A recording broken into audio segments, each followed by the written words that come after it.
他就是没皮疙瘩嗓子，游泳池里给你应援。你们玩的挺花花，我在里边学游泳，观看的话需要买票。我瘦不瘦成排骨你也看不着。你厉害，你厉害，行了吧？那你会不会尿酸高？还行，不太酸目前。我演唱会整个 VCD 给你邮过去，偷乐吧，你得省多少钱呢？得憋不住了，总进水了，好多水涌入你的大脑，你得光膀子唱3分钟。人家演唱会撕背心特别利索，咱一撕背心跟川剧变脸似的。买5个颜色背心，从今天开始穿了30年，你想想是什么状态？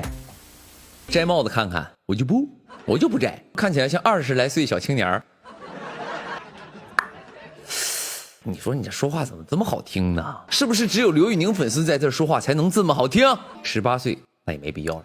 香山海鲜好吃不？挺好吃的。我对海鲜这个东西不是特别感冒，为什么呢？因为我出生在丹东啊，从小就吃海蛎的，吃蚬的，吃那些鱼啊、虾呀那些东西，蟹子什么的，所以对海鲜就还行。我反而更喜欢吃肉。那你会不会尿酸高？你是大夫啊？还行，不太酸目前，毕竟吃的比较少，从小吃，但长大就不咋吃了，长大吃肉。你说第一次看你染发就是这种颜色，那你这样式的话，漂完头发中年会秃吧？我去你的！头发这个东西是新陈代谢的，它不断的长，跟你手指甲似的。你以为染一回永远长黄的？你偷乐吧，你得省多少钱呢？得，它这一批头发就褪去了，新的好的健康的头发就长出来了。你想得美，染一回头用一辈子。有朋友说双开门是什么梗？在下给你解释一下，形容男人啊，肩膀特别宽，身体特别壮，但头特别小，这种长相，这种比例，就管这种人叫做双开门。家里有没有那种双开门冰箱，一抓把手两面开双开门嘛？啊，这个人哎，身材比例单开门，哎，这个人是空调。宁哥，你就是双开门，懂，我真不是，我这么大高个，这么细溜的，我属于那种立式空调，挺老高，搁地下一杵那种的。宁哥，你是液晶显示器，什么意思？脸大呗，是这意思吗？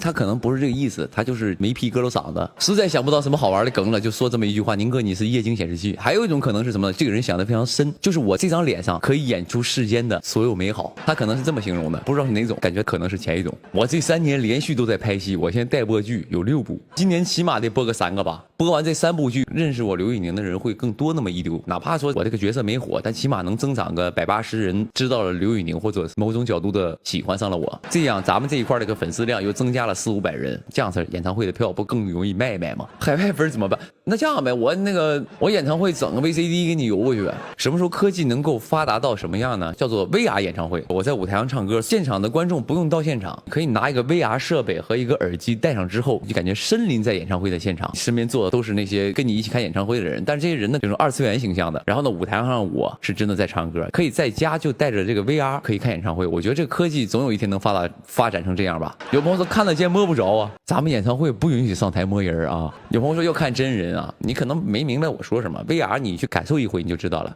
你们聊不了这个高科技的东西。拍骑马戏好玩吗？你们可能在网上看到一些视频，说我这个已经可以骑马了，而且能跑起来了。但是其实我每次拍戏，只要一上马那一刻，我就开始胆怯，胆怯之后开始烦躁，到了恐惧和不安的时候，心里就会莫名产生一种愤怒，我就脑瓜蒙蒙的。因为我一个女的都敢骑，那你厉害，你厉害，行了吧？那你厉害，我佩服你。然后呢，跟我有什么关系呢？你厉害你的，我怕我的，咱俩发生冲突吗？不发生冲突啊，我还害怕水呢，我还不会游泳呢。很多朋友说你不会游泳，作为一个女的我都会游泳，你会游你的，你游你的呗，我就害怕水。总有人说吃饭不吃香菜，不吃大蒜，不吃这个葱花的。你每个人都有一些自己的喜好和自己害怕的东西，这有什么攀比的呢？宁哥急眼了，我倒也不是急眼了，他有点踩我，在我直播间竟然敢比我优秀，我觉得心里就不舒服。而且这种优秀好像也没那么优秀。他说他是一个女孩，她都会骑马，但我怕，好像我输了，我这1.9米大个白长了，有这种感觉啊，破防了，这也不是啊，我就说了，我怕水是因为小时候确实是跟人出去门是游那个野泳，没差点被呛死，怕了好多年水，终于有一年呢，就我觉得我已经成年了，20多岁了，很多朋友就说那夏天特别热，咱们去水上乐园去玩吧，我说行啊，那去吧啊，你们网上可能还看过那张照片，就有一张照片我穿那个小短裤，2条腿跳白这个照片，我相信很多朋友看过，那个就是我去水上乐园，不知道你们玩没玩过那种上到很高之后，从那个滑梯滑下来，一个大水池子然后接住你，我第一次从那个滑梯滑下来进水之后，直接开始呼吸，一进水开始。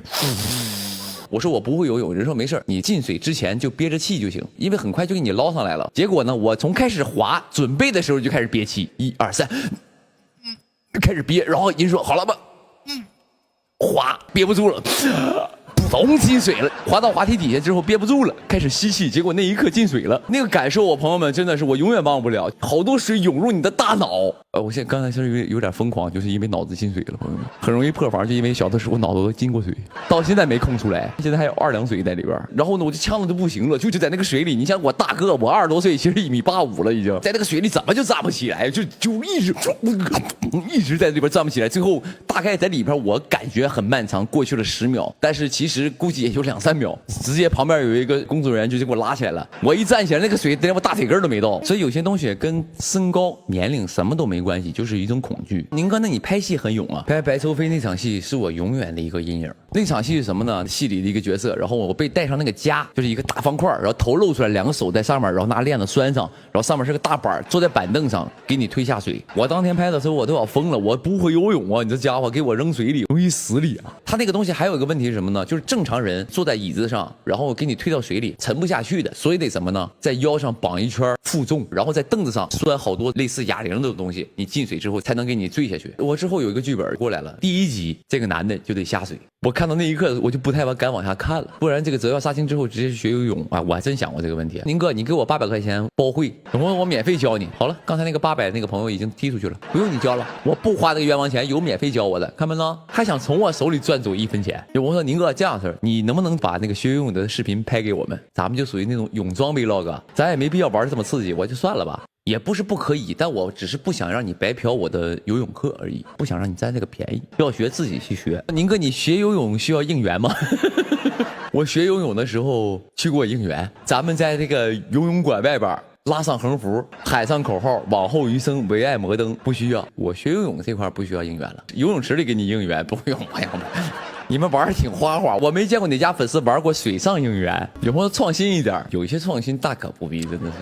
哪天我再泡个温泉去，朋友们说咱们来个温泉应援，我也是犯不太上。有朋友说宁哥，咱们玩的就是内娱独一份，也真的犯不上，没必要这么的就是另类。话题打住啊，可以了。差不多得了，宁哥，你这样式学游泳的时候，你可以收费性质的，想要看你游泳的可以买票进去。说我在里边学游泳，然后呢，你想要进去就是观看的话，需要买票。那咱们这块前排是1980呀，第一排就是看游泳的是1980，你是这个咱们就开始卖票了吧？就是我想说一句，现在目前为止的发展啊，没沦落到这个地步吧？有朋友说，嗨，你都瘦成排骨了，有什么可看的？我瘦不瘦成排骨你也看不着。我也不给你看，不用在那阴阳怪气儿了。有些朋友就爱吃排骨，那不那这是不是爱吃这个红烧排骨什么之类的？可能另一个感受呗。萝卜青菜更有所爱嘛，对吧？萝卜和青菜都有人爱，你说牛肉和排骨那肯定也有人爱啊。我说等我60岁的时候开演唱会，就给你们在舞台上上演一个老头撕背心儿。很多演唱会的设计是这样式的，就是在台上唱歌，唱到一个兴奋的一个点，就莫名其妙就唰，给衣服扯了啊，就是咔嚓背心开始扯了，开始。就受不了了，就是当时就是很带劲，它也是一个舞台设计。所以呢，有朋友说希望我在演唱会上咱们也来这么一招，比如像这个歌，这歌上来不能撕，上来直接撕有点就是精神病。咱们找个点撕背心，看哪个点啊？明天下，哎，这个是个撕点，这个马上进鼓的这一刻是个撕点，就这个点是可撕可不撕的一个点。朋友们，接下来这个点呢，如果撕了，我觉得不妥。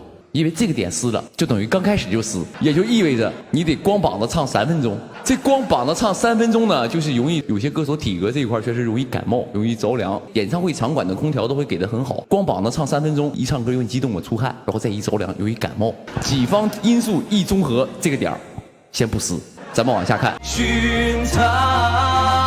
这个地方是个撕点，因为下一秒就进了这个副歌，而且它这个编曲让你有撕的点。你看，经过梦一场，众里寻他，一收撒，这是个撕点，这个点撕是非常帅气的，就这个点撕，朋友们咱们试一下啊。寻他撒，乱世用我为红尘，为一人天涯行马。但是呢，也只是刚刚过了1分10秒钟，后面还有2分28秒。从这个舞台设计上，这个点撕的有点早，因为这个歌先用音乐把台下观众的热情调动起来，这个时候在后面的副歌的时候撕，就让这个音乐又再上一个高潮。如果这个点撕直接到了一个位置之后，它无法再往上了，你明白吗？所以先用这一个副歌的一个停顿卡点，让你进入一个相对来说提高的一个精神状态，然后再在后面的时候再撕，那个才是完美的。有朋友说宁哥这样不是，你穿5件呗，你一层层来。人家演唱会撕背心、撕衣服啥都特别利索，咱这边一撕背心跟川剧变脸似的。我穿5个颜色背心，我第一层是个黑背心，嘎一撕变黄的了，到下一个节点再一撕变成红的、蓝的、紫的，最后撒一丝剩个白的，然后最后就在一个副歌词。舞台上得有点传统文化，是这个意思吧？因为古风再加上变脸，元素就丰富了。如果就是这个歌手平时不健身，哪怕说健身，或者是他最近比较疲惫，撕3件之后，后面2件撕不动了，手没劲了已经。在台上扯那也有点尴尬。像我这种，就比如说撕2件之后就已经累了，别说撕背心了，唱都唱不动了，就前面2件背心一撕，直接没有劲儿了，后面那3件就撕不下去了。有朋友说宁哥你剪开点，先拿这个剪刀豁个小口，这样撕的时候好撕是吧？那也挺累。买劣质背心，要不这样，以防到时候我这个川剧变背心展示不出来，我从今天开始买5个颜色背心，从今天开始穿。这个背心穿了30年，你想想它应该是什么状态？我估计就是一碰就跟纸似的，对不对？到时候就好撕了。哪怕我60多岁，这个体力也够撕5件了，就这么定了。把这个背心穿成纱网，咱先提前声明，我的演唱会看不到撕背心。我本来刚才是想撕的，之前还在想，我说明年演唱会要不就来个撕背心吧。但刚有个朋友说排骨有什么好看的，我被打击到了。他们也不算不上黑粉了，人家也是说的是实话，说你刘宁你一个排骨有什么可看的。这是一个打击到我了。第二个是说我一个女孩都敢骑马，你不敢，这是第2个打击到我了。我已经被伤害2回了，我突然又想放那首歌了。世界上太拥挤，太多人有秘密，物理上有武器，谁被隐藏进过去？这感觉已经不